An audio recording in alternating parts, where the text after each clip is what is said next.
These days, a lot of people think that catching a cheating partner mostly comes down to checking their phone or computer. But that's far from the whole story, for two pretty straightforward reasons. First, experienced cheaters are careful not to leave any digital evidence behind. Second, the average husband or wife doesn't usually suspect their partner is being unfaithful in the first place. That means they never even consider looking for signs that might not be there. I know this all too well, because I was once one of those trusting, slightly clueless husbands who never imagined his attractive wife, Lisa, could be unfaithful. Sadly, I was completely mistaken. Looking back, I must have been walking around with blinders on, because I didn't notice a single warning sign that anything was wrong with our marriage. My name's Bo Eklund. I'm 39 years old, originally from Scandinavia, and I work in planning and administration at the top construction firm in our area. Lisa, my wife, is 37 and has a job in accounting at a company that builds industrial machinery. We've been married for 13 years with two kids, a 9-year-old son and a 7-year-old daughter, until everything took a terrible turn on a Friday that started out just like any other. Up until then, I'd honestly believed we had a solid relationship. Everything began to unravel the Saturday before, when I had to go into the office for a few hours to handle some urgent matters.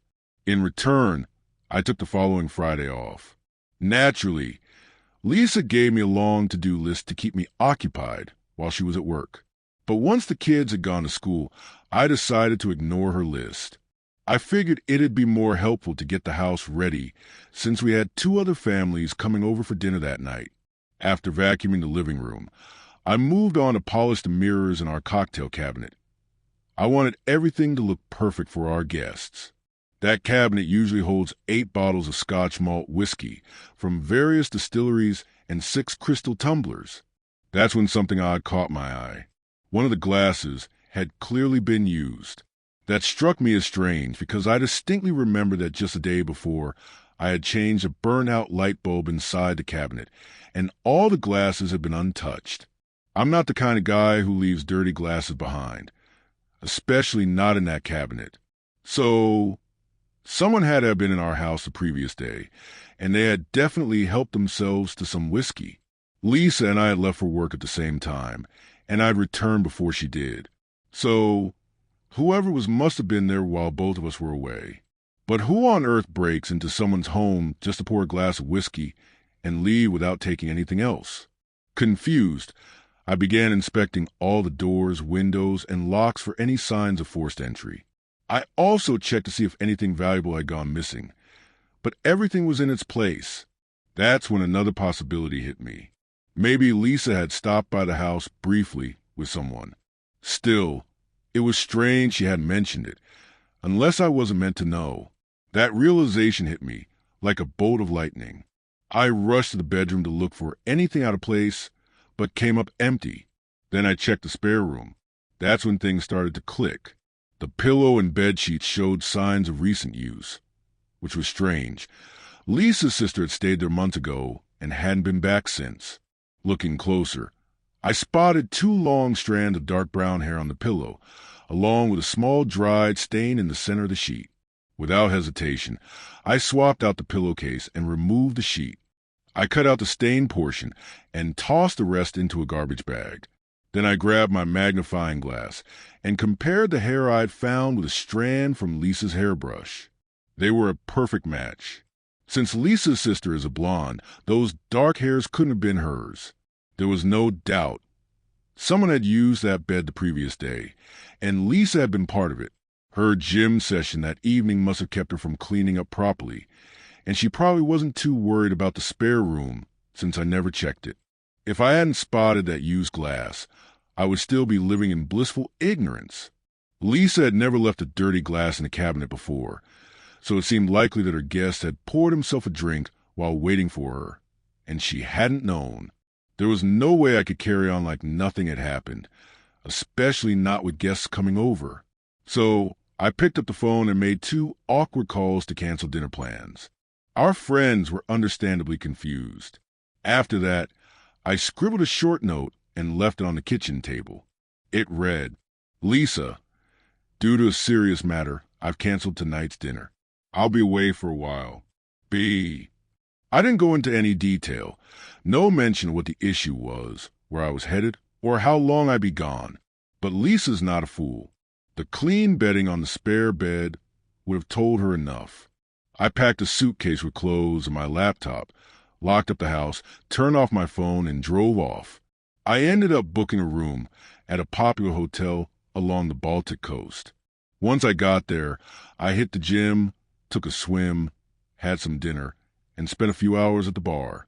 Later, I switched my phone on briefly to check for any messages. Lisa had left 4 voicemails and sent 2 texts asking me to call her as soon as I could. Not one of them included an apology or offered an explanation for why I might have left. So, I didn't see the point in replying. Most of my Saturday was spent using the hotel's gym and relaxing in the spa. That night, I found myself back at the bar again. I wasn't in the mood for anything romantic, especially not with a gorgeous woman who was clearly on a job and offered her services for business reasons. That Sunday around 6 p.m., I got back home. The moment I stepped inside, Lisa shouted, "Where the hell have you been?"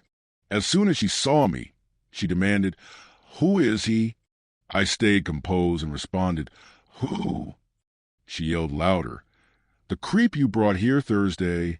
He drank my whiskey and slept with you in the guest room." Still calm, I said, "He left a dirty glass in the whiskey cabinet. There's evidence on the bed sheets and even hair on the pillow in the guest room. If you won't tell me who it is, I'll get the DNA tested." Lisa, clearly shaken, tried to argue. "You can't just demand DNA from innocent people. No one will agree to that." I replied, "Maybe I can't, but I know some friends who can make it happen. If the guy's got nothing to hide, he'll cooperate. If not, well, that's on him. If he resists a friendly ask, that's his choice and his problem." She turned pale and cried out, "You can't send thugs to scare innocent people." I responded, "That's your call. Some of my friends come from rough neighborhoods. They've spent years behind bars, and they honestly don't mind. Beats sitting around unemployed." Lisa knew I wasn't bluffing, and she broke down. She admitted it had been a one-time fling with Jerry Harrison, swore it wouldn't happen again, begged me to hear her out, told me not to blow it out of proportion. I said, "No need to overreact. I'm only planning to strangle the guy." She screamed for me to stop and pleaded to talk, but I walked out, got in my car, and drove straight to Jerry's place. Took me about 10 minutes to get there, but Lisa had already tipped him off. His wife, Veronica, stunning by the way, answered the door. She told me Jerry had gotten a call and left in a hurry. When I explained why I came, she said, "Thanks for the heads up. If you've got proof, he's out by tomorrow. This house is mine." I told her Lisa had confessed and that I had DNA evidence. I asked if she could give me something with Jerry's DNA for comparison.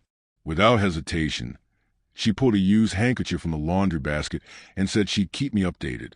Monday, I headed to the courthouse, filled out the divorce forms, signed them, and handed them to Lisa. She refused, broke down in hysterics. Later that day, Veronica called. She told me Jerry confessed to the affair, and she threw him out. A strong colleague of hers had moved in to make sure Jerry didn't try anything. When I told Lisa that Jerry was single and she could go to him if she wanted, her reaction wasn't what I expected. She just cried harder, begging for forgiveness, claiming it had been a terrible mistake. Just one poor decision. I told her I needed time to think. I went for a long walk to clear my mind. That's when Veronica called again, asking for a favor. It was unusual, but it clearly meant a lot to her. 2 days later, I got a call along with an audio recording that destroyed any hope of reconciliation. In the clip, Jerry admitted he and Lisa had hooked up 5 or 6 times in different places. Their first time was at the company Christmas party. The second was during a seminar, joined by a colleague named Joel Nealon for a threesome. After that, it was just Lisa and Jerry in various locations. Jerry agreed to relocate 35 kilometers away to stay employed after learning his wife no longer wanted him around. According to my friends, all it took was a quick zap with a taser to get Jerry to spill everything. First, I updated Veronica, told her everything. Then I shared the confession with Lisa. She finally signed the divorce papers. No more tears, no more excuses. Even though I knew the divorce would be tough on the kids and expected it to be a rough road, I saw no other option. No matter how much I loved Lisa, or still loved her, her long-term betrayal was too much to carry. 6 months on, I still feel shattered. Life hasn't balanced itself yet. I took out a loan to buy Lisa's share of the house, and the burden of covering everything alone hit my finances hard. Strangely, even though the people involved ended up in messy situations, I still feel like the one who lost the most. Jerry followed through, bought a modest place in a town nearby, and now lives with a divorced woman he met online. He still blames Lisa for everything. Even though they work at the same company, they barely talk. As for Joel Nealon, he didn't fare well either. I told his wife about the threesome. She gave him a blunt choice: leave or accept new ground rules. He stayed, and now he's a punchline. His wife sleeps with her boss weekly, sometimes at the office, sometimes in their own bed. Joel spends most nights on the couch or at a cheap motel. Meanwhile, she got promoted and drives a company car. She's doing just fine. Veronica, on the other hand, thrived. The guy she moved in with never left. They're engaged now, and she even invited me to their wedding. She says she's found me a great date for the event. I'm not expecting anything serious, but it's a nice gesture. It was actually Veronica who pushed Jerry to move away. She asked me to help nudge him along, and I did.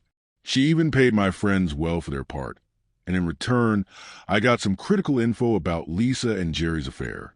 Lisa moved in with Tony Ho, a man with a sketchy past and a short temper. His 2-bedroom apartment made it impossible for Lisa to keep the kids every second week, per our custody agreement. I warned her about him, but she didn't listen.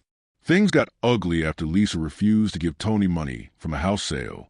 He had nearly closed on a new BMW and snapped when she said no. In a fit of rage, he assaulted her in front of our children. Despite everything, she's still the mother of my kids. I couldn't let that slide. Tony ended up in a hospital with a broken collarbone, a busted leg, and serious knee damage. He was in a wheelchair for weeks. While Tony was recovering, Lisa moved out and bought a place in a nicer neighborhood. We're not friends, but at least we can talk civilly about the kids now. And I do believe her when she says she regrets everything. What surprised me most was how quickly Veronica and Joel's wife found new partners. Makes me wonder if Lisa wasn't the only one cheating. One of my closest friends thinks Jerry and Joel got involved with Lisa out of revenge, suspecting their wives of cheating first. Who knows? What I do know is I didn't deserve any of this. In the end, I seem to be the only truly innocent person in this whole mess. And that wraps up today's story. If you found it compelling, give this video a thumbs up and leave your thoughts in the comments below. Your support helps the algorithm show this to more people. If you're new here, don't forget to subscribe. It really helps me keep bringing you stories like this. Thanks for watching, and see you next time.